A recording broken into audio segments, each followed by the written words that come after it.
Hello po, good morning. Andito po kami sa bahay po namin. Nilipat na po namin ang lettuce at saka po kale ng 2 weeks ago po. Ito na po siya ngayon.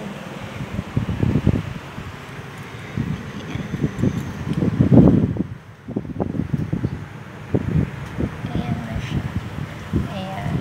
Yung iba, mabagal lumaki. Yung iba naman mabilis. Siguro dahil sa lupang ginamit ko. Kasi yung iba, tinitignan ko kasi kung ano yung mabilis mag-grow.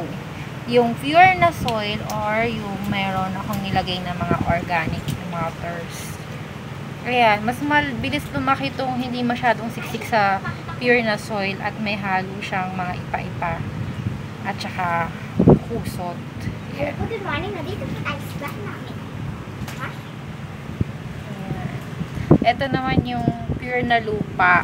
Then later ko na lang nilagyan ng ng ipa. Ayan siya, para siyang mamamatay. Ayan, maliliit siya. Well, try ko pa rin siyang i-save. Ito yung tatlo naman. May malaki, may maliit. Ayan. Then, ito yung iba. Okay naman siya.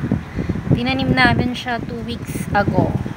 At ganyan na siya kalalaki. And ito yung hindi pa namin nalilipat. Ayan siya.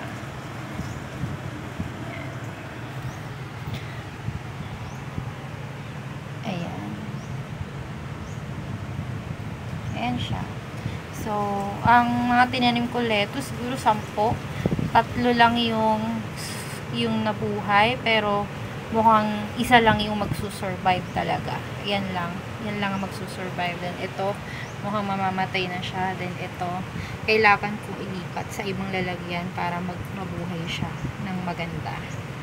Ayun. Okay. Anyway, ito nga pala si Chloe, my baby. Okay. Sige, bye-bye. Till next time.